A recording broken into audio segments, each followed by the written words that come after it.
ம் எனக்கு 3 பறவைகளும் கிடைச்சிருச்சு. ஆனா 3 வெவ்வேறு பறவைங்க. இப்ப என்ன பண்றது? எனக்கு ஒண்ணுமே புரிய மாட்டேங்குது. அப்போ அங்க சுட்கி வந்தா. அவ சொன்னா, அப்பா, உங்களுடைய இந்த பிரச்சனைக்கான பதில் என்கிட்ட இருக்கு. என்ன? நீ என்கிட்ட சொல்லு. எனக்கு ரொம்ப குழப்பமா இருக்கு.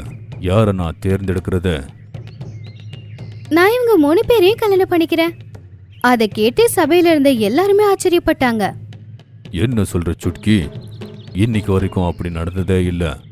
இன்னைய வரைக்கும் அப்படி நடக்கலனா என்ன, இன்னைக்கு நடக்கட்டும்.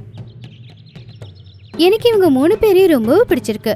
அவங்க 3 பேரையும் நான் கல்யாணம் பண்ணிக்க ஆசைப்படுறேன். நீங்க 3 பேரும் தயாரா? அப்புறம் சுட்கியோட கல்யாணம் 3 குருவிங்களோட நடந்துச்சு. அப்புறம் அவங்க 4 பேரும் சேர்ந்து சந்தோஷமா அவங்க கூட்ட கட்டிக்கிட்டாங்க.